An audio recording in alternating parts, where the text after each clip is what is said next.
कल शाक्त परंपरा के एक वरिष्ठ साधक से हमारा संवाद हो रहा था। लगभग 10 वर्षों से उनसे हमारा परिचय है। श्री विद्या के अच्छे उपासक हैं, सोशल मीडिया पर भी अच्छी सक्रियता रखते हैं, लेकिन अंतर्मुखी हैं। कुछ लेख इत्यादि लिखते रहते हैं समय अनुसार, लेकिन बहुत ज़्यादा खुलकर चलचित्र आदि नहीं बनाते हैं और बहुत ज़्यादा खुलकर सामने नहीं आते हैं। उन्होंने कल हमें संदेश भेजा था।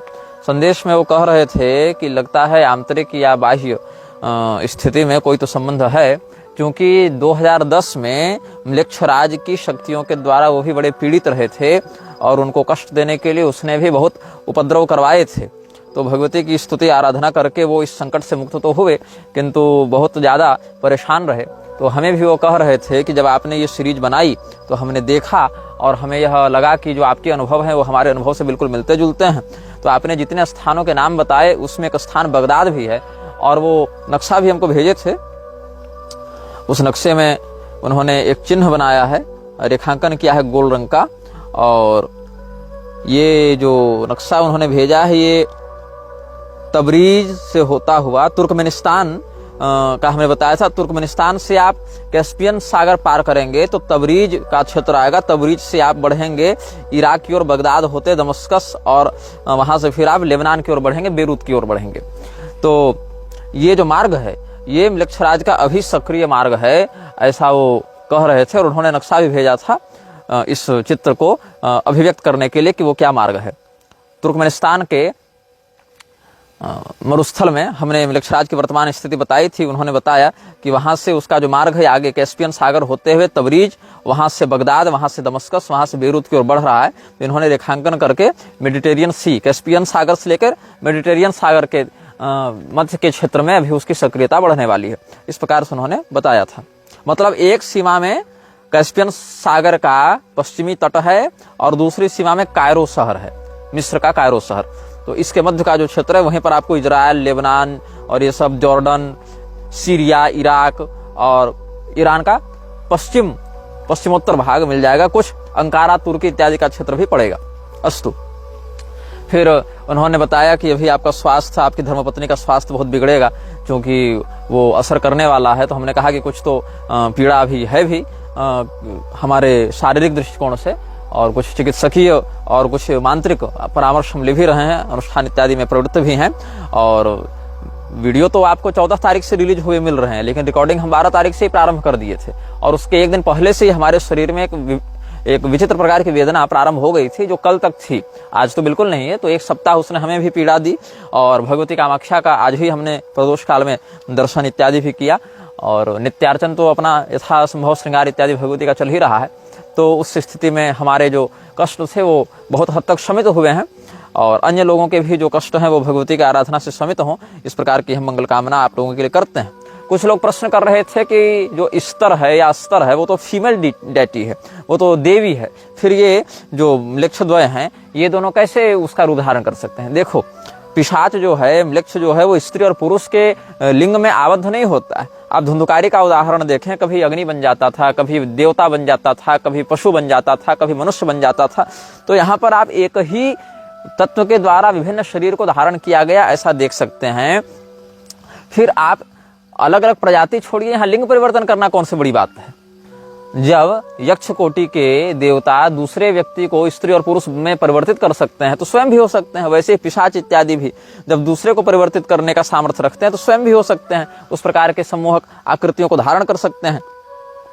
कुछ व्यक्ति उपहास कर रहे थे कि मार्वल को ये कहानी क्या म्लेच्छराज स्वयं आकर बताता है, अगर बताता है तो कितना पैसा पाता है, कितने बार उसने फिल्म बनवाई अपने ऊपर, कितना उसका नाम क्रेडिट में दिया गया, ये सब बताओ। ये सब मजाक का विषय नहीं है और ये सब उपहास का विषय नहीं है। इसीलिए इन प्रश्नों का हम कोई उत्तर भी नहीं देते, क्योंकि वो स्वयं आकर थोड़े लिखवाता बताता है। वो अपने मानसिक संकेतों से वैसे प्रेरणा देकर बड़े शक्तियों को वहां विनियुक्त कर देता है। फिर कोई मूर्ख कह रहा था कि जब 15 शक्तियों ने मिलकर उसको बनाया और जब आर्द्र म्लेच्छ के ही द्वारा उसका निर्माण इस प्रकार से हुआ है तेजोमय विग्रह में, तो अनाम म्लेच्छ का तो बाप हुआ आर्द्र म्लेच्छ, तो पापा पर कैसे वशीकरण वो कर दिया, पापा को कैसे प्रोसेस कर दिया। देखो, यहाँ बाप बेटे का संबंध नहीं है। तुम एक म्लेच्छ की ऐसी लीला नहीं समझ पा रहे, तुम भगवती की लीला क्या समझोगे। जहां पर संभवस तेजसाम शिवा, तो भगवती जो है वो चाहे दिव्य शक्ति हो चाहे आसुरी शक्ति हो, वो तो तेज पुंज विग्रह में जब प्रकट होती है वह शक्ति, तो किसी प्रकार का वह स्वरूप धारण कर लेती है। स्त्री हो, पुरुष हो, देवता हो, पशु हो। महिषासुर को ही देख लो ना, महिषासुर क्या था तो राक्षस, आसुरी संपदा का ही उस समय वह नायक था। तो महिषासुर तो हाथी भी बन जाता था, भैंसा भी बन जाता था, सिंह भी बन जाता था, पुरुष भी बन जाता था, अलग अलग रूपों को धारण कर लेता था। तो इसीलिए इन सबों का अलग अलग स्त्री पुरुष आदि पिशाच आदि रूपों को धारण करना कोई बड़ी बात नहीं है। इस प्रकार का होता है सिद्ध सामर्थ्य इन सभी तत्वों में। वो तो भगवती भी अलग अलग देवताओं के शरीर से संयुक्त होकर प्रकट हुई थी, तो देवता उनकी पूजा क्यों कर रहे थे, उनको अपने से श्रेष्ठ क्यों मान रहे थे? क्योंकि वहां पर ये नहीं कि कौन किससे उद्भूत हुआ, प्रकट हुआ, किसकी अभिव्यक्ति किस स्रोत से हुई, अभी तो वहां पर है सामर्थ्य किसका कैसा है। तो इसीलिए यहाँ पर कोई मैथुनी सृष्टि नहीं हो रही है पिशाचों की कि बेटा जो है वो बाप पर वशीकरण उसका नहीं कर सकता, बाप को वशीभूत नहीं कर सकता। अभी तो यहाँ पर है कि किसका प्रभाव किस पर है। तुम अगर शराब बनाओ और शराब पी लो तो क्या तुम मत वाले नहीं होगे? क्या कहोगे कि हमने शराब को बनाया तो शराब का नियंत्रण हमारे ऊपर कैसे हो गया? वो तो असर पर निर्भर करता है ना भाई। अगर तुम जहर का पेड़ लगाओ और जहर का फल खा लो तो तुम नहीं मरोगे? क्या कहोगे कि हमने ये पेड़ लगाया है इसीलिए हम नहीं मरेंगे? तो ऐसा नहीं होता है। तो म्लेच्छराज के विषय में कुछ सनातनी संदर्भ हम आपको बता रहे थे। म्लेच्छराज एक पद है और उस पद पर बहुत से आसुरी शक्तियों वाले नायक, या सही भाषा में कहें तो खलनायक बैठते रहे हैं, बैठते रहेंगे। तो भगवान श्री रामचंद्र जी के समय त्रेता युग में जो म्लेच्छराज था, उस म्लेच्छराज के विषय में हमने आपको भूषुंडी रामायण के दक्षिण खंड से प्रमाण दिया था पिछले अनुभाग में। जब महाराज दशरथ से वह भिड़ा है और महाराज दशरथ ने उसको पराजित किया है, फिर भगवान श्री रामचंद्र जी के वनवास और राजा दशरथ के परलोक जाने के बाद उस समय मध्य में अयोध्या की गद्दी को क्षीण समझकर म्लेच्छराज ने पुनः आक्रमण किया। तो भगवान की चरण पादुकाओं की शरण में भरत जी के नेतृत्व में समस्त प्रजाजन गए और वहां पर दिव्यास्त्रों की बारिश आकाश से होने लगी। तो वह म्लेच्छराज की सेना पराजित होकर भाग गई। फिर एक म्लेच्छराज आया था कालयवन। कालयवन भगवान कृष्ण के समय हुआ, उसने आक्रमण किया भगवान पर।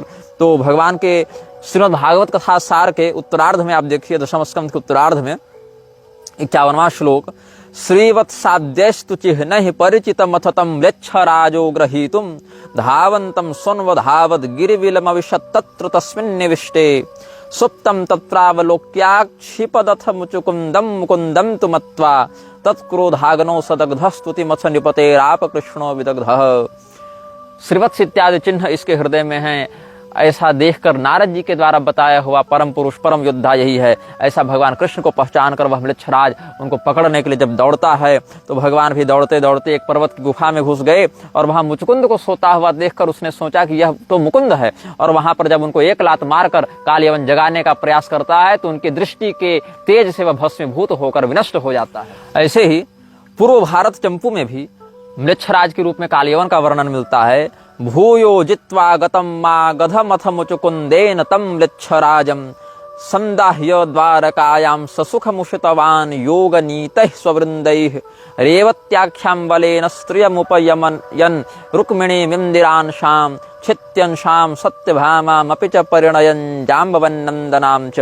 पूर्व भारत चंपू में कहते हैं, जहाँ जरासंध के साथ भगवान का युद्ध, फिर म्लेच्छराज कालयवन के साथ उनकी भिड़ंत, जहाँ मुचुकुंद के क्रोधाग्नि के माध्यम से भगवान ने कालयवन को भस्म करवाया और उसकी सेना का फिर स्वयं संहार किया। फिर योग बल से जब द्वारका में समस्त सुहृद प्रतिष्ठापित हुए तो वहां रेवती जी का विवाह बलराम जी से करवाया, स्वयं रुक्मिणी सत्यभामा जाम्बवती इत्यादि से विवाह किया। ये सब में म्लेच्छराज कालयवन का वर्णन मिलता है। और भी आप देखें श्री गोपाल चंपू में, आप देखें उत्तर चंपू में भगवान से जब कालयवन ने कहा कि हमसे युद्ध करो तो भगवान कहे इस म्लेच्छ का मैं स्पर्श नहीं करूंगा। स्पर्श तो म्लेच्छ का भेद नहीं, ऐसा सोचकर सपुनस्तम श्याम मनोहरम श्रीदेव वर्ष कथित प्रथित लक्षणतया विज्ञाय मत्सरतस्तद विलक्षण सुखम मप्यवज्ञाय निरस्त्रेण तेन निरस्त्र एव युत्साम चकार। जब कालयवन ने देखा म्लेच्छराज ने कि ये जो कृष्ण है ये तो देवर्षि नारद का बताया हुआ सारा लक्षण इसमें दिखता है, तो यह हमारे टक्कर का योद्धा हो सकता है। भगवान तो मानता नहीं था, वो ना म्लेच्छ था तो क्या भगवान मानेगा।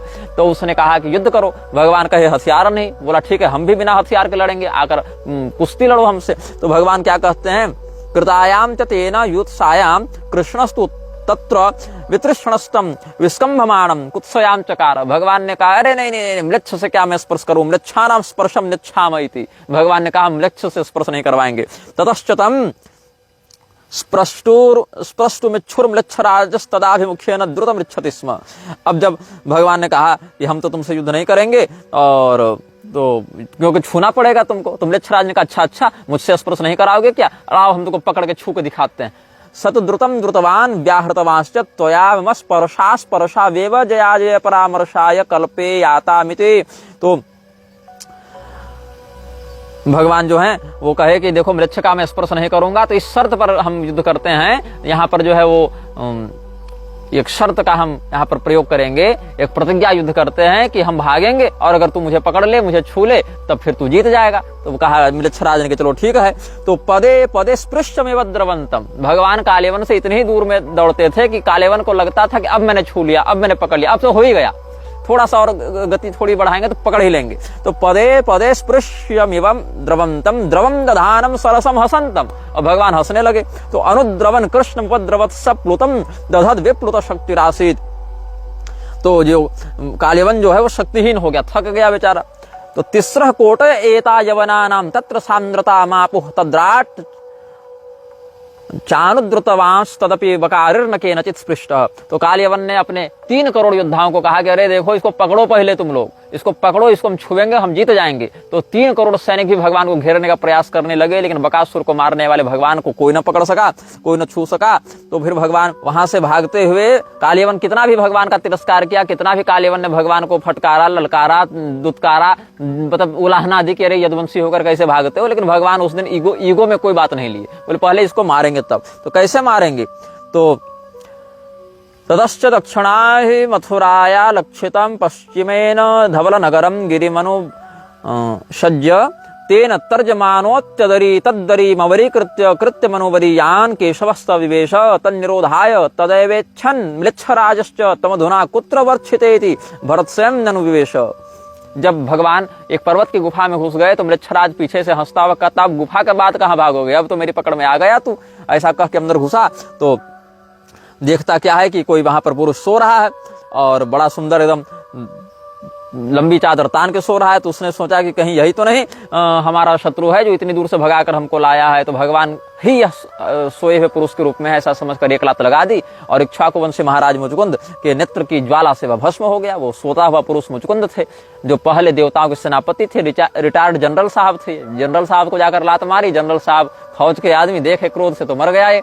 तो म्लेच्छराज तो त्रेता युग में भी हुआ करता था, सतयुग इत्यादि में भी जो वेन इत्यादि हैं जिन्होंने म्लेच्छों का ही शासन बढ़ाया, जो शुक्र नीति में हमने म्लेच्छों की लक्षण वार्ता बताई थी, तो वेन इत्यादि भी म्लेच्छों के प्रसारण में अधिक ध्यान दिए हैं। राजा सगर इत्यादि भी म्लेच्छों से बड़ा युद्ध किए हैं। भगवान श्री रामचंद्र जी के समय भी इस प्रकार का हम प्रमाण दे चुके, भगवान कृष्ण के समय भी ऐसा प्रमाण हम दे चुके हैं। और एक आपको ग्वालियर प्रशस्ति इतिहास में देखने को मिलेगी। वहां पर नागभट्ट प्रथम के समय भी म्लेच्छराज की सेना की एक टुकड़ी ने आक्रमण किया था, और नागभट्ट प्रथम था प्रतिहार वंश का राजा, और उसने वहां पर रोका है। प्रतिहार का काम है ड्योढ़ीवान, मतलब दरवाजे के अंदर घुसने नहीं देंगे। तो म्लेच्छराज की सेनाओं को भारत में घुसने नहीं दिया प्रतिहार वंश के राजा नागभट्ट प्रथम ने।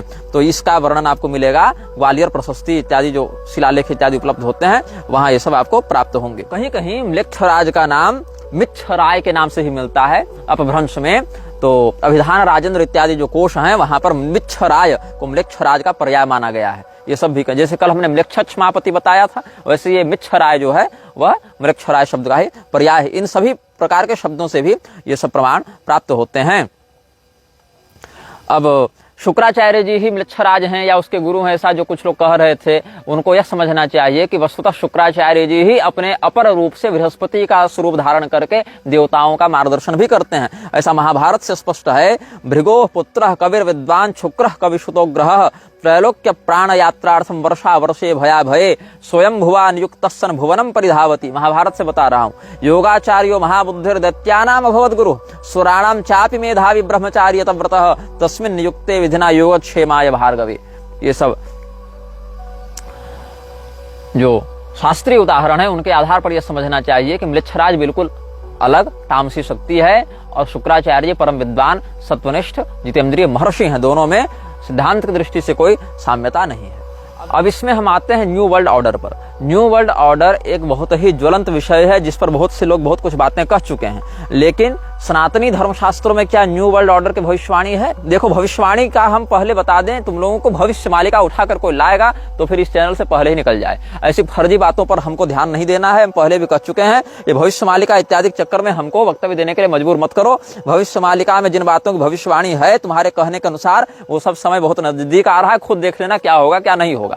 तो न्यू वर्ल्ड ऑर्डर की भविष्यवाणी विष्णु पुराण में प्राप्त होती है। वहां पर क्या कहते हैं?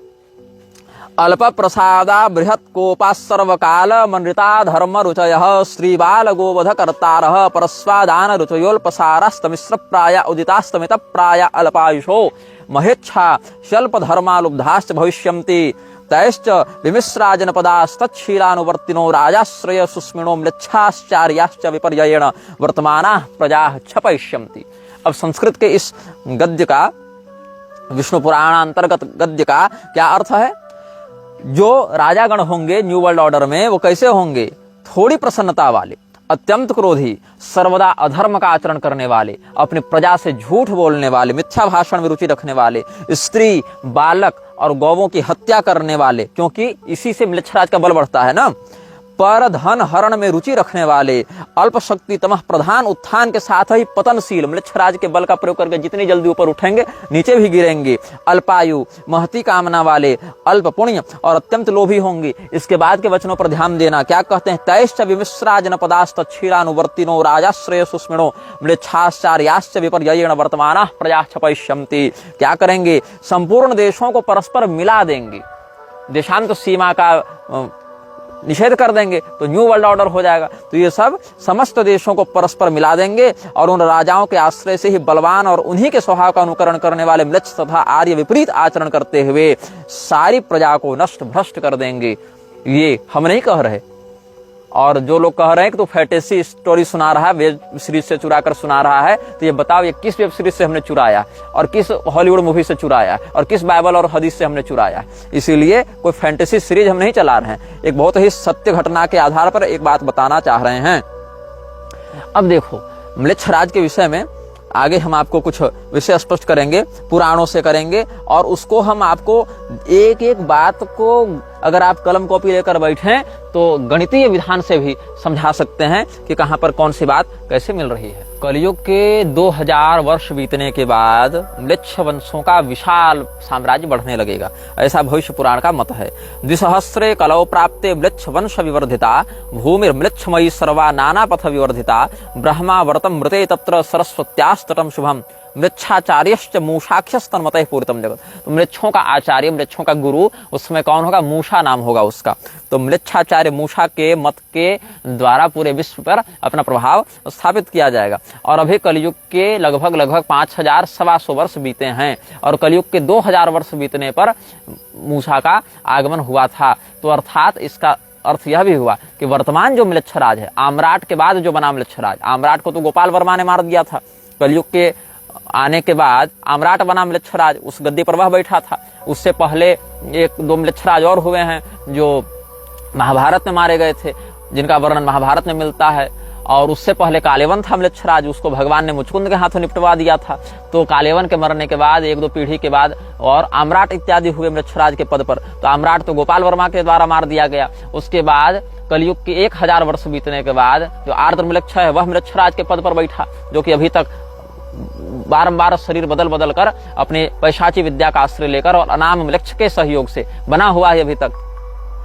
तो ये म्लेच्छराज जो है ये 1000 वर्षों के बाद मूसा को भेजता है अपने मत का प्रचार करने के लिए, लोगों के मन में अपने सिद्धांत को या अपनी विकृति को स्थापित करने के लिए। तो 1000 वर्षों के बाद मूसा जब आया, इसके जन्म के 1000 वर्षों के बाद, तब उसने पूरे पृथ्वी में म्लेच्छ मत का विस्तार करना आरंभ किया। तो द्विसहस्रे कलौ प्राप्ते म्लेच्छ वंश विवर्धिता भूमिर म्लेच्छमयी सर्वा नाना पथ विवर्धिता ब्रह्मा वर्तम मृते तत्र सरस्वत्यास्तटम शुभम म्लेच्छाचार्यश्च मूषाख्यस्तन्मतः पूरितम जगत। ये सब तो हमने बता दिया। अब इसके बाद विक्रमादित्य जो गुह्यक श्रेणी के देवता के अवतार हैं और ये पैशाचिक श्रेणी का है, तो गुह्यक से छोटा होगा, इसलिए विक्रमादित्य से भिड़कर म्लेच्छराज जो है वह विनष्ट प्राय हो गया। और विक्रमादित्य के समय तो ये कुछ कर नहीं पाया, और बाद में फिर जब इसका कुछ विशेष बल बढ़ा हाइबरनेशन में जाने के बाद, तो फिर ये कॉन्टेस्टिन के समय ज्यादा प्रभावित हुआ। तो यहाँ पर जब विक्रमादित्य के राज्य के विक्रम संवत के कुछ विशेष वर्ष बीत जाएंगे, तब कुछ भविष्यवाणियां बताई गई हैं। वैक्रमे राज्य विगते चतुष्षष्ट्युत्तरम मुने द्वाविंशदब्द शतकम भूतनंदिस्तदा नृपः। भविष्य पुराण में कहते हैं जब विक्रमादित्य के राज्य के 2264 साल बीत जाएंगे, अभी 2081 संवत हो गया ना, और 2264 जब बीत जाएंगे तब भूतनंदी राजा होगा। मतलब आज से 183 ईयर्स, 183 साल के बाद ये राजा होगा। और इससे पहले भी कुछ राजा होंगे, इसी के पूर्वज कुछ होंगे, उनके भी वर्णन के विषय बता देते हैं। तेषाम पत्यम विंध्य शक्तिस्ततः पुरम जयस्तस्माद् रामचंद्रस्तस्माद् धर्मवर्मा ततो वंगस्ततो भुन्नंदनस्ततः सुनंदी तद्भ्राता नंदी यशाः शुक्रः प्रवीर एते वर्षशतं षड्वर्षाणि भूपतयो भविष्यन्ते ततः तत्पुत्रास्त्रयोदशैते बाहलिकाश्च त्रयः। जो भूतनंदी है उससे पहले जो राजा होंगे उनके विंध्य शक्ति, पुरंजय, रामचंद्र, धर्मवर्मा, वंग और नंदन, सुनंदी, ये सब का भी वर्णन है। और ये सब कुल कितने वर्ष तक राज्य करेंगे? 106 वर्ष तक, जो भागवत महापुराण के अनुसार हमने बताया था ना, वर्ष शतम और षट दोनों का अध्याय करके। तो यहाँ पर 106 वर्ष की बात यहाँ भी सटीक विष्णु पुराण से भी बैठती है कि वर्ष शतम षड्वर्षाणि भूपतयो भविष्यन्ति, ये सब राजा होंगे। ततश्च मौना एकादश भूपतयोब्दशतानि त्रीणि पृथ्वीं भोक्ष्यन्ति। और उनसे पहले 300 साल तक एकादश मौन नरपति, मतलब राजा तो होंगे लेकिन राजा के रूप में उनकी प्रतिष्ठा नहीं होगी, शासन तो कर ही लेंगे लेकिन राजा के रूप में अभिषिक्त नहीं होंगे। तो मौन नरपति 11 होंगे। और ब्रह्मांड पुराण इत्यादि के मत से मौन नरपतियों की संख्या अलग अलग पुराणों में कहीं कहीं 18 भी बताई गई है। तो कहीं कहीं 11 और कहीं कहीं 18 इस प्रकार से बताई गई है मौन नरपतियों की संख्या। तो मौन नरपति कितने समय तक शासन करेंगे? तो ततश्च मौना एकादश भूपतयोब्दशतानि त्रीणि पृथ्वीं भोक्ष्यन्ति, विष्णु पुराण के अनुसार। तो 300 वर्षों तक मौन नरपतियों का शासन रहेगा।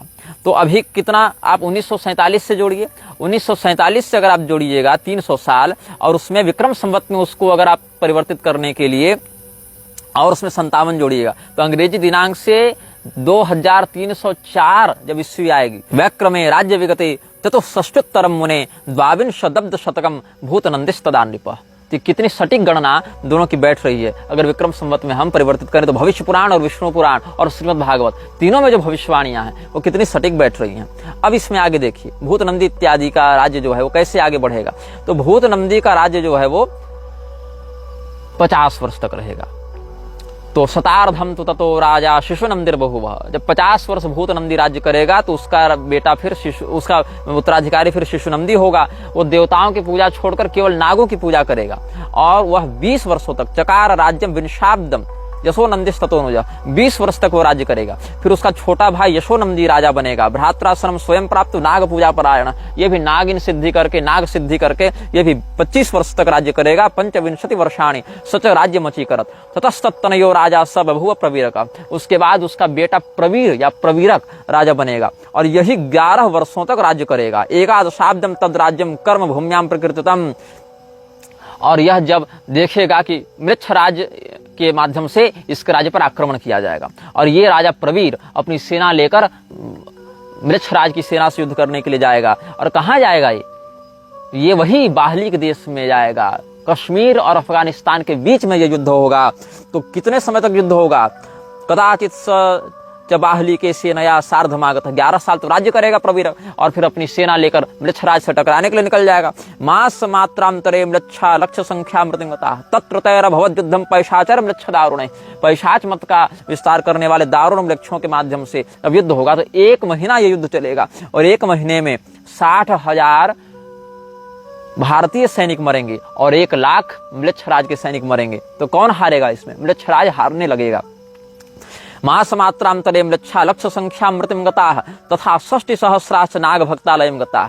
तब वहां पर उस समय मृक्षराज रोम में रहेगा। तो वहां से रोम से चलकर वह उस समय बादल या बादर उसका नाम होगा, बद्र बादर या इस प्रकार का वह नाम धारण करेगा मृक्षराज। तो बादरो नाम तद राजा रोमजस्थ महाबल, रोम में उसकी राजधानी होगी उस समय। वहां से चलकर आएगा और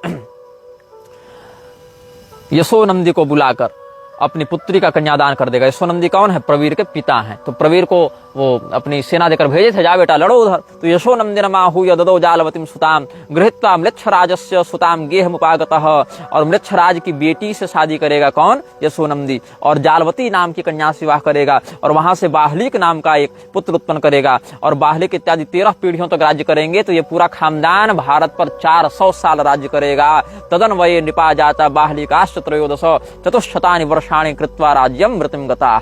इसके बाद कुछ समय और शासन चलेगा आगे, जिसको हम आपको स्पष्ट कर दें कि 2264 साल जब विक्रमादित्य के संवत के बीत जाएंगे तो भूत नंदी आएगा, वहां से 50 साल राज्य करेगा। फिर शिशु नंदी आएगा, वो 20 साल राज्य करेगा। उसका भाई यशो नंदी 25 साल राज्य करेगा। उसका बेटा प्रवीर 11 साल राज्य करेगा। उसी समय युद्ध होगा, 1 लाख म्लेच्छ राज के सैनिक मरेंगे, 1,60,000 प्रवीरक के सैनिक मरेंगे। ये सब फिर वहां से बाहलिक इत्यादि की रचना होगी, और वहां से 400 साल तक इनका राज्य होगा। तो कुल कितना हो गया आप? 2264 विक्रमाब्द से फिर 50 भूत नंदी, 20 शिशु नंदी, 25 यशो नंदी, 11 प्रवीरक, और बीच में वो युद्ध और समझौता, और इधर 400 साल राज्यकाल बाहलिक 13 पीढ़ियों का, और उधर 2 साल बीच में इधर उधर उठा पटक, लड़ाई, ब्याह, शादी, बाल बच्चा, this that, alpha beta gamma lambda इत्यादि में जोड़ दीजिए तो हो जाता है 2770 साल।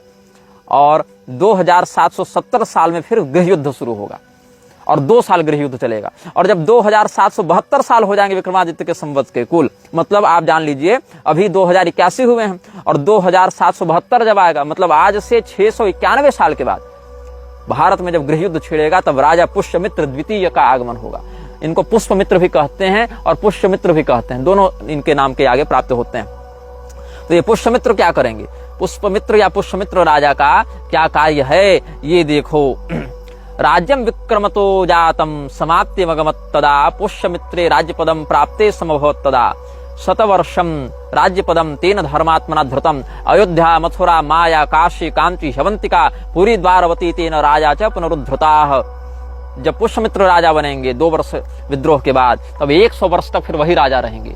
100 वर्ष तक पुष्यमित्र ऐसा गजब शासन करेंगे कि अयोध्या का पुनः जीर्णोद्धार हो जाएगा, मथुरा फिर से अपनी हो जाएगी, हरिद्वार में भी शुद्धि हो जाएगी, काशी भी म्लेच्छों से विहीन हो जाएगी, कांची, अवंती, द्वारका, जहां जहां म्लेच्छों ने आक्रमण किया हुआ होगा सबको ये राजा पुष्यमित्र द्वितीय मारकर भगाएगा और सनातन धर्म का झंडा फहराएगा। इतना ही नहीं, कुरुक्षेत्र, सूकर क्षेत्र, वराह क्षेत्र, ये सब जितने भी तीर्थ हैं, नैमिषारण्य, वृंदावन, ये सब का उद्धार करेगा। कुरुशूकर पद्मानि क्षेत्राणि विविधानि च नैमिषोत्पल वृंदानां वन क्षेत्राणि भूतले नाना तीर्थानि तेनैव स्थापितानि समन्ततः। अब क्या होगा? कलयुग को होगी चिंता कि अब तो हमारा शासन गड़बड़ हो रहा है। तो क्या करेगा कलयुग? ये गंधर्व का रूप धारण करके आएगा और देवता पितरों की निंदा करते हुए ब्राह्मण का शरीर धारण करके आएगा पुष्यमित्र के पास।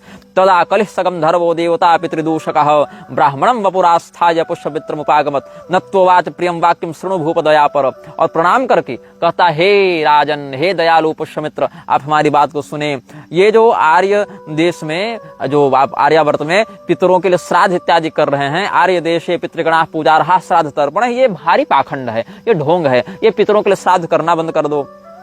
अज्ञानमिति तज्ञेयं भुवि यत् त्रिपूजनम मृता ये तु नरा भूमौ पूर्वकर्मवशानुगाः भवन्ति देहवन्तस्ते चतुराशीति लक्षधा छद्मयामय देवेन पितृपूजा विनिर्मिता वृथा सर्वं वृथा कर्म नृणां च पितृपूजनम। ये जो व्यक्ति मरते हैं ये सब अपने कर्म से मरते हैं और अपने कर्म से अलग अलग योनियों को प्राप्त करते हैं। इसमें इनकी पूजा के लिए श्राद्ध तर्पण इत्यादि की जो बात है वो तो मय दानव इत्यादि राक्षसों ने माया से बना दिया है, इसलिए तुम ये सब मत करो, ये तो फालतू परिश्रम है, इससे कोई लाभ नहीं।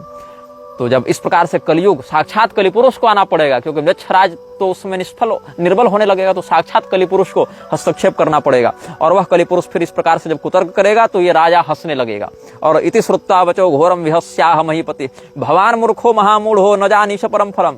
अरे तू मूर्ख है क्या? तू तो महामूर्ख लगता है, तुम इसके पारलौकिक फल को नहीं जानते क्या? अभी भी देख लो म्लेच्छराज क्या करवा रहा है, श्राद्ध तर्पण इत्यादि का निषेध ही तो करवा रहा है। और ये आगे भी यही भटकाने की कोशिश करेगा। जन्मना के अलावा कर्मणा वर्ण व्यवस्था लागू करने के लिए भी म्लेच्छराज बड़ा तत्पर रहेगा। ये सभी प्रमाण दूंगा। ये तो तेवय पितृगणाः पिंड रूप विमानगा भुवर लोके न ये दृष्टा शून्य भूता सभास्वरा, जो इस पृथ्वी लोक पर नहीं दिखते वह पिंड शरीर धारण करके आकाश में पिंड रूपी विमान का आश्रय लेकर पितृगण जाते हैं। सत्पुत्रश्च विधानेन पिंडदानं च यत्कृतं तद्यमानं न भोजातुम सर्वानंद प्रदायकम अब्द मात्र तेषाम पिंडपाय स्वरूपिणाम। पिंड इत्यादि के माध्यम से 1 वर्ष तक उनको आनंद प्राप्त होता है। सतपुत्र के द्वारा विधि विधान से पितरों को जो पिंड प्रदान किया जाता है, उसी से उनके आकाश गमन के लिए विमान इत्यादि निर्मित होते हैं, भक्ष का निर्माण होता है। और अगर श्राद्ध में भगवती दुर्गा के सप्तशती चरित्र त्रयों का पाठ किया जाए, गीता जी के 18 अध्यायों का पाठ किया जाए, तो 300 साल तक उनको तृप्ति होती है। अगर मोक्ष कामना से किया जाए तो अलग बात है, लेकिन ऐसे भी किया जाए तो 300 वर्षों तक उन पितरों को तृप्ति होती रहती है। गीता अष्टादशकाध्याय सप्तसत्याश्चरित्रकैः पावितम यत्तु वै पिंडम त्रिशताब्दम च तत्स्थितिः। उन मंत्रों से पिंड को पवित्र करके दिया जाए तब 300 वर्षों तक उसका फल प्राप्त होता है। और जो व्यक्ति इस पृथ्वी में श्राद्ध तर्पण इत्यादि से हीन है, उसको नरकवासी मतलब मृच्छवत जानना चाहिए, नरकवासी दुर्गतिग्रस्त जानना चाहिए। इसीलिए श्राद्ध कर्म बहुत बड़ा धर्म है। श्राद्ध जो है सभी तत्वों का हेतु है, कारण है, इसीलिए हम इसको नहीं छोड़ेंगे। श्राद्ध तर्पण हीनाय दृश्यम ते मानवा भुवि ते सर्वे नारका ज्ञेया कुलमेकोत्तरम शतम। 101 पीढ़ी तक उनको नरक गमन का भोगना पड़ता है। अर्जुन भी यही कहते हैं ना, उत्सन्न कुल धर्माणाम मनुष्याणाम जनार्दन नरके नियतं वासो भवतीत्यनुशुश्रुम। ये कहते हैं ना, पतंति पितरो हेषाम लुप्त पिंडोदक क्रिया। तो यही बात यहाँ पर जब राजा पुष्यमित्र द्वितीय ने कलयुग के सामने कही, तो कलयुग समझ गया कि इसको हम भ्रमित तो नहीं कर सकते, इसको लोभ देते हैं। तो जहां भटका नहीं सकते वहां इसको लोभ दे दो। तो क्या हो गया फिर, तो इति श्रुत्वा स गंधर्वः कलिराजुत्रदेहिनाम नत्वोवाच निपश्रेष्ठं प्रसन्न वदनो हि सः। बोले महाराज, हम तो आपसे मित्रता करना चाहेंगे। जैसे महाराज विक्रमादित्य के समय उनके मित्र वेताल थे, वैसे हम आपके मित्र बन जाएंगे। क्योंकि राजा विक्रमादित्य के समय धर्म की जो वृद्धि हुई थी, वैसे ही वृद्धि पुष्यमित्र ने कर दी थी। तो लोग विक्रमादित्य के शासन से उसकी तुलना करने लगे थे। इसको भी बड़ा लगा, अच्छा करे हम तो विक्रमादित्य के समान शासन कर रहे हैं। तो ये कहा कि जैसे वेताल विक्रमादित्य के साथ रहता था, वैसे हम भी आपके साथ रहेंगे। तो इसीलिए आप पुष्यमित्र हैं, आप कलि मित्र बन जाएं, कलियुग के मित्र बन जाएं। तो बोले हमको क्या लाभ होगा? बोले सुनो, नत्वोवाच निपश्रेष्ठं प्रसन्न वदनो हि सः सदा भव ममाशुत्वं तवाहं निपकिंकर। हम आपके मित्र और आपके दास दोनों रहेंगे। कलिमित्रः पुष्यमित्रो भवान भुवि भवेत् सदा यथा विक्रमराजस्य वैतालस्य च वैसखा सर्वकार्यकरो हम वै तथा तव न संशयः। इत्युक्त्वा च निपं धीरं समादाय स वै कलिः सप्तद्वीपान् तथा खण्डान् नभो मार्गान् अनेकशः स्वपृष्ठस्थाय राज्ञे च दर्शयामास वीर्यवान् आर्यधर्मं कलौ स्थाप्य नष्टभूतं स वै नृपः। जैसे विक्रमादित्य की मित्रता बेताल से थी और बेताल उनके आदेश के अनुसार सारा काम भी कर देता था, वैसे हम भी आपका सारा काम भी कर दिया करेंगे, आपके मित्र भी होंगे। और आपको क्या चाहिए केवल आप बोलिए, केवल डिमांड तो कीजिए महाराज, जो चाहिए सब देंगे आपको, सब कुछ प्रकार से आपको सुख सुविधा भोग विलास देंगे। ऐसे आपके पास बहुत बड़ा साम्राज्य है, लेकिन और भी कुछ दिव्य आपको चाहिए तो हमारी पीठ पर बैठिए, हम आपको दिखाते हैं। तो पूरी पृथ्वी में जो है ये कलियुग पूरे आकाश मार्ग में उसको पीठ पर बैठाकर दिव्य ऐश्वर्य दिखाएगा और राजा वहीं मोहित हो जाएंगे। और आर्य धर्म की प्रतिष्ठा तो उस समय तक कर चुके होंगे, लेकिन फिर वो नष्ट हो जाएंगे। कलयुग से मित्रता करने के कारण वो ज्योति स्थापित कर लेंगे अपने हृदय में। तो ये सब बातें कलयुग और म्लेच्छराज और भारत की सभ्यता संस्कृति से कितनी स्पष्ट रूप से जुड़ी हुई हैं। एक एक वर्ष का हिसाब बताकर ऋषि महर्षि बता गए हैं। और तुम लोग कैसे हो जो यहाँ पर कहते हो कि प्रक्षिप्त है और तुम हॉरर स्टोरी सुना रहे हो और वेब सीरीज से चुरा चुरा कर सुना रहे हो? ऐसी कोई बात नहीं है। थोड़ा सा तुम विवेक का प्रयोग करोगे तो सारी बातें तुमको समझ में आने लगेंगी। आपको हमने वराह पुराण के अनुसार बताया था कि भारत में म्लेच्छराज जब रेगिस्तान के रास्ते से घुसना चाहता था तो लोहारगल तीर्थ में उसको स्तंभित किया गया था। और स्थानम लोहारगलम नाम म्लेच्छराज समाश्रितम क्षणम चापि न मुंचामि एवमेतन्न संशयः। तो वराह पुराण में वराह भगवान कहते हैं कि मैं लोहारगल क्षेत्र को छोड़कर जाता नहीं हूँ, क्योंकि लोहारगल क्षेत्र म्लेच्छराज के अधिकार में आ गया है, इसलिए वहां पर हमको रहना पड़ता है। तो ये कब तक रहेंगे? जब तक कली अति कली में परिवर्तित न हो जाए। कलयुग का जब विशेष प्रभाव होगा, मतलब 10,000 वर्ष जब कलयुग के बीत जाएंगे, उस समय भगवान जगन्नाथ भी इस पृथ्वी का विसर्जन करके चले जाएंगे। तुलसी और शालग्राम, ग्राम देवता, ये सब उस समय चले जाएंगे। तब म्लेच्छराज जो है उसकी शक्तियां विशेष करके आजाद होंगी। विशेष करके हो सकता है कि ये म्लेच्छराज न रहे उस समय, हो सकता है ये म्लेच्छराज जो है वो पुष्यमित्र इत्यादि के द्वारा जब उसका प्रभाव नष्ट कर दिया जाएगा तो कुछ वहां भी टकराहट हो सकती है, तब कलि पुरुष को हस्तक्षेप करना पड़ेगा।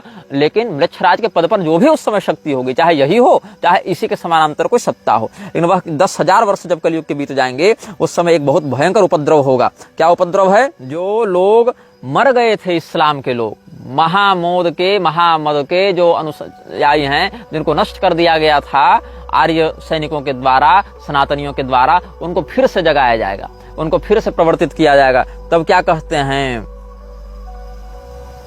चिरकाल से जो तदन्वये सार्धशत मयुताब्दांतरे भवत महामदमतम घोरम चिरकालाद विनाशितम तैः पुनश्चोद्धृतम भूमो सर्वे म्लेच्छा बभूविरे न वेदाश्च न देवाश्च न वर्णाश्च कलौ युगे दृश्यन्ते न च मर्यादा कलिकाले तदन्वये द्विजशेषाः सहस्राश्च पुनरर्बुदमूर्धनि द्वादशाब्दं प्रयत्नेन देवानाराधितुं क्षमा अर्बुदाश्च भूतो राजन्यः खड्ग चर्मधृक् चित्वा म्लेच्छां दुराधर्षान् नाम्ना चार्वबली भूत पंचयोजनमानास भूमिरात्मविवृद्धये निर्मिता तेन शुद्धेन नाम्ना चार्वपुरी स्मृता शनैः शनैरारिकुलम पुनस्तत्र बवर्धः।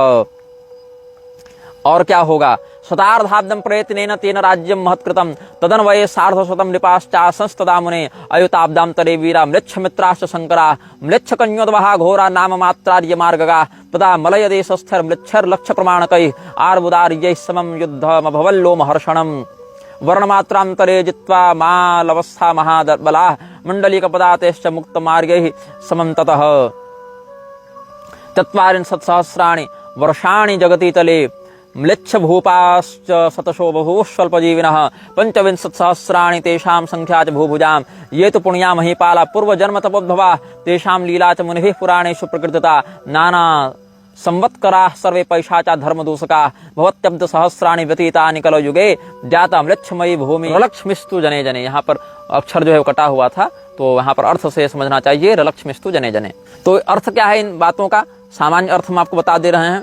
150 राजाओं ने 10 सहस्र वर्ष तक मोहम्मद के मृतकों को, जो घोर एवं चिरकाल में विनष्ट हो गए थे, अपना कर राज्य का उपभोग किया। उन्होंने अपने उस मत का पुनः विस्तृत प्रचार करना आरंभ किया, जिससे पृथ्वी के सभी लोग म्लेच्छ होने लगे। भविष्यत गति का ही वर्णन है, लेकिन भूतकालिक गति से है। जैसे कल की पुराण में भूतकाल की ही भाषा में त्रिकालदर्शी ऋषियों ने सब लिखा है ना, उनके लिए फिर काल का प्रतिबंध नहीं रह जाता है। तो उस भीषण कली में उन राजाओं के राजकाल के समय वेद, देवता और वर्ण की व्यवस्था का प्रायः लोप हो गया था और मर्यादा तो एकदम विलीन हो गई थी। तो 1000 ही ब्राह्मण बच रहे थे उस समय, जो शुद्ध परंपरा के थे।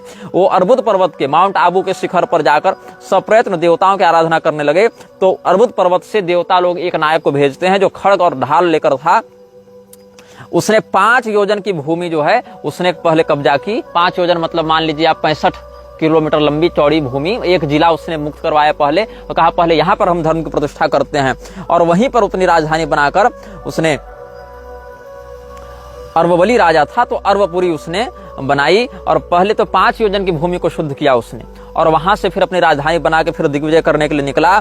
और 50 वर्ष तक वो राज्य किया, और फिर पूरे भारत से वृक्षों को उसने फिर खदेड़ा, और फिर 10,000 वर्षों तक उसके कुल में उत्पन्न 150 राजाओं ने राज्य किया।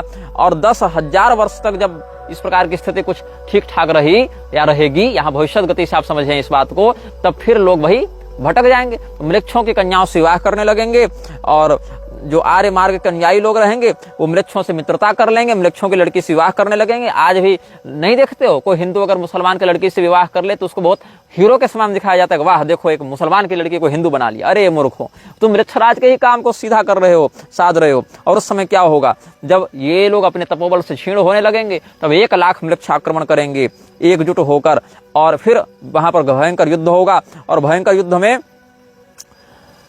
आर्यों को ही उनके देश से निकाल दिया जाएगा, और फिर 25,000 प्रकार के म्लेच्छ समुदाय के राजा होंगे छोटे छोटे, तो 40,000 वर्षों तक इस पृथ्वी को शासित करेंगे और यहाँ पर अपना विस्तार करेंगे। म्लेच्छ राज के प्रभाव से जब ये लोग म्लेच्छों के आतंक को अन्य द्वीपों में ही प्रसारित करने लगेंगे, तब समस्त देवता कहेंगे कि ये द्वीप तो, जम्बू द्वीप तो विकृत हो ही गया है, अन्य द्वीपों में जो ये सब म्लेच्छों का उत्पाद बढ़ने वाला है उससे आप हमारी रक्षा करें।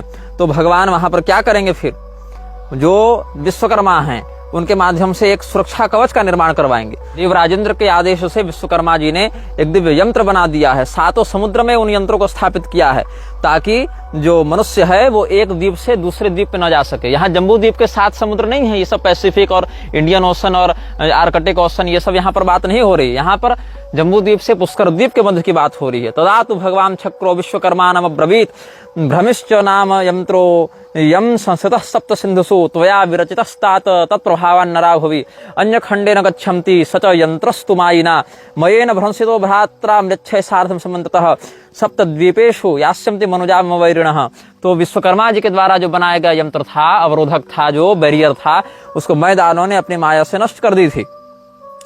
उसके कारण म्लेच्छराज जो है उसके सैनिक अन्य द्वीपों में भी वितरण करने लगे थे। और इसीलिए आप कोई दूसरी अपडेटेड मशीन का निर्माण कीजिए, कोई दूसरा यंत्र बनाइए। तो अब इस बार इति श्रुत्वा विश्वकर्मा दिव्य यंत्र मचीकरत तेन यंत्र प्रभावेन भ्रमितास्तेव भूवीरे भ्रमि यंत्रान महावायुर्जातो म्लेच्छ विनाशकः तदा योरभवत् पुत्रो वात्यो वात्या समुद्भवः दैत्य यक्षांश्च पैशाचं जित्वा ज्ञानमयो बली ब्राह्मणा क्षत्रिया वैश्यास्त्री वर्णास्तेन सत्कृताः बलान म्लेच्छान वर्णमयान कृत्वा वात्यो महाबलः। जब भगवान विश्वकर्मा ने एक दिव्य यंत्र बनाया तो उसको कैसा बनाया, पंखे के समान घूमता हुआ बनाया और उससे हवा सामने टकरा कर निकल रही थी। और वो जो लोग म्लेच्छराज के सैनिक अंदर घुसने का प्रयास करते हैं वो सब उस यंत्र के प्रभाव से बाहर ढकेल दिए जाते थे। भविष्य में भी ऐसा होगा और भूतकाल में भी अन्य मनवंतर कल्पों युगों में इस प्रकार का एक बार घटनाक्रम हो चुका है। इसीलिए भविष्यकालिक गति को भी भूतकालिक भाव से आचार्यगण त्रिकालदर्शिता के कारण वर्णन कर देते हैं। तो वो जो हवा चलती है उस हवा के वेग से मृक्ष के समुदाय वाले सब पीछे उड़ उड़ कर जाते हैं और उस वायु के घर्षण से एक वात्य नामक पुत्र का भी प्राकट्य हुआ था। और उस वात्य नामक पुत्र ने फिर जो वायु पुत्र था उसने समस्त मृक्षों को जीतकर फिर से वर्ण इत्यादि की व्यवस्था को सुदृढ़ किया था। तो जैसा कि हमने बताया कि पुष्यमित्र इत्यादि जो राजा हुए हैं वो सब भारत में 2772 विक्रम संवत के समय राज्य प्रारंभ करेंगे और पुष्यमित्र का राज्य 100 वर्षों तक रहेगा। ये सब हम आपको बता चुके हैं। पुष्यमित्रस्तदा जित्वा सर्वपूज्यो भवद्भुवि सप्तविंशच्छतं वर्षं द्विसप्तत्युत्तरं तथा राज्यं विक्रमतो जातम समाप्तिमगमत् तदा पुष्यमित्रे राज्यपदं प्राप्ते स्म भवत्तदा। इस प्रकार से हमने म्लेच्छराज के विषय में बहुत से प्रमाणों को व्यक्त किया है। म्लेच्छराज शब्द, म्लेच्छराजों की परंपरा, म्लेच्छराज के अभियान, उसके उद्देश्य के विषय में हमने आज आपको कुछ बातें बताई हैं। और प्रमाण प्रमाण चिल्लाने वाले लोग चिल्लाते रहें, हमको जो विषय बताना हम केवल उस विषय पर ध्यान देंगे। आगे से चलचित्र छोटे बड़े भी हो सकते हैं, अपनी सुविधा और अपने उद्देश्य के अनुकूलता के अनुरूप से हम छोटे या बड़े वीडियो बनाएंगे। और प्रमाण जो तुम लोग कहते हो कि हॉरर स्टोरी, फैंटेसी इत्यादि, वो तुम लोग अपनी मूर्खता थोड़ी समित कर सको, इसीलिए हम 2 अनुभागों में इतना कुछ प्रमाण दे दिए हैं। और आगे जब विषय बताएंगे उस पर ध्यान दो, नहीं देना है तो चैनल से जा सकते हो। यह वीडियो जल्द ही हटा दिया जा सकता है, कृपया थर्ड पार्टी ऐप्स का उपयोग करके डाउनलोड करें। आप इस वीडियो को अपने चैनल पर फिर से अपलोड भी कर सकते हैं।